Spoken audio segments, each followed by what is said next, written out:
જામનગરના ધ્રોલમાંથી 5 વર્ષીય બાળકીનું અપહરણ થતા ચકચાર। બાળકી વાડીમાં રમી રહી હતી। આ દરમિયાન બે શખ્સ બાઇક પર બેસાડી ફરાર।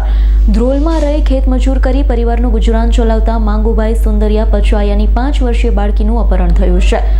ગત રોજ બપોરના આશરે 1:45 વાગ્યાના આસપાસ પરિવાર સાથે જમ્યા બાદ બંને દીકરાઓ બહાર રોડ પાસે આવેલા વડલા પાસે રમવા ગયા હતા। ધ્રોલ પોલીસે ફરિયાદ આધારે ગુન્હો નોંધી તપાસ શરૂ કરી છે। અપહરણ કરી લઈ જનારા બંને શખ્સ સીસીટીવી કેમેરામાં કેદ થયા છે।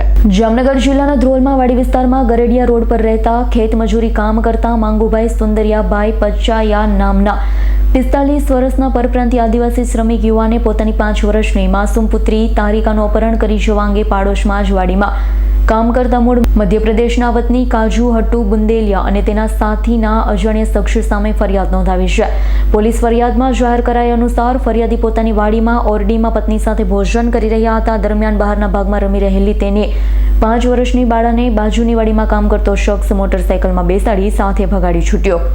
ધ્રોલ પોલીસ મથકમાં અપહરણ અંગેની ફરિયાદ નોંધાવી છે। હર્ષલ ખંડેડિયાનો રિપોર્ટ, S9 ન્યૂઝ, જામનગર।